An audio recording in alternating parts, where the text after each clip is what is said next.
Quand j'avais 14 ans, on jouait aux parties les plus plates de vérité-conséquence. Tout d'abord, on choisissait toujours vérité parce qu'on était juste des filles puis personne n'avait le goût de me frencher. Et même nos vérités étaient plates parce qu'on n'avait jamais frenché personne. Des gars qui s'imaginaient une bande de bicurieuses en baby-doll qui s'épilent la chatte auraient été déçus de nous voir. T'as un kick sur qui? Les Jonas Brothers! À qui tu penses quand tu te touches? Jésus, c'est quoi le plus loin que t'es allé avec un gars? Ben une fois, j'étais allée en Floride avec mon père. C'est pour ça que j'ai décidé de nous lancer un défi pour nous déniaiser. Je trouvais ça innocent à l'époque, mais je pense que ce serait plus approprié de l'appeler la salope de l'année. Le principe, c'est qu'on recevait des points à chaque fois qu'on faisait de quoi avec un gars. Embrasser, c'était 100 points, sortir ensemble, c'était 500 points et faire l'amour, c'était 1000 points dans cet ordre-là. On disait pas de sexe avant le mariage. Maintenant, je dis pas de mariage avant le sexe.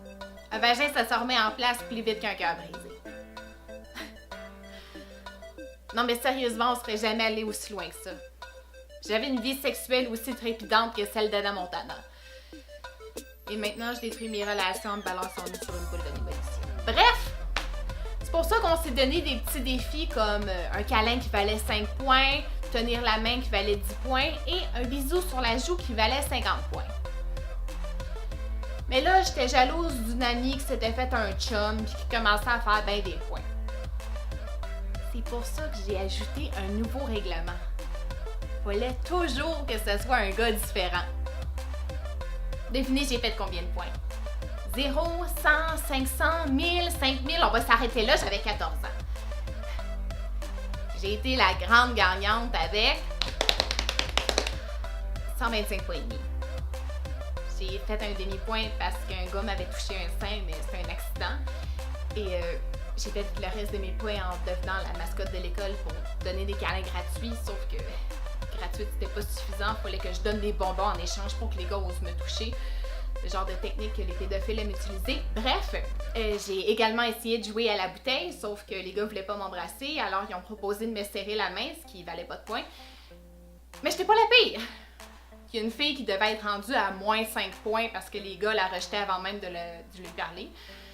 Une autre fille a failli faire 1000 points avec un professeur, mais on s'est dit que ça valait peut-être mieux de pas le compter. Malgré tous nos efforts, rien n'avait changé, on n'avait toujours pas embrassé personne. C'est pour ça que mes amis et moi, on a décidé de se lancer un défi. Fallait embrasser un gars avant la fin de l'été, sinon fallait frencher un arbre devant tout le monde à la rentrée. C'est ce qui m'a poussé à vivre mon premier baiser avec un sapin. Mais j'ai failli vivre mon premier baiser avec un humain cet été-là. Je portais mes bracelets sexuels pour dire ce que je voulais, jaune pour un baiser, violet pour un French et bleu pour les sports aquatiques parce que j'aime les glissades d'eau.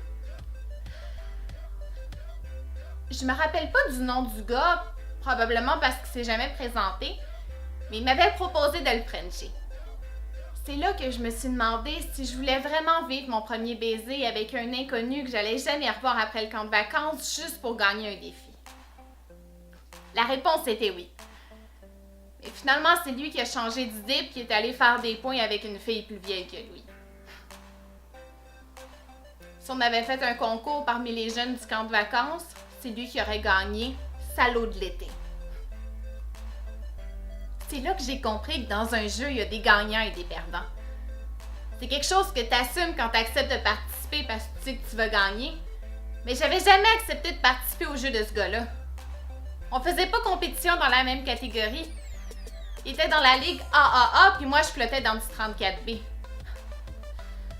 Ce que j'avais fait à plein de gars me revenait en pleine face comme une éjaculation précoce que j'avais provoquée.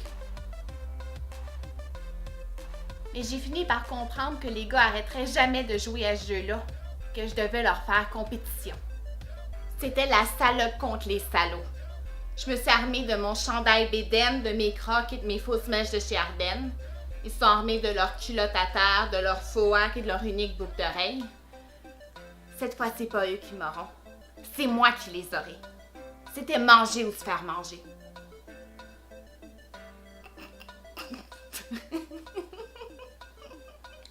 Sauf que là, c'est se faire manger qui nous permet de gagner.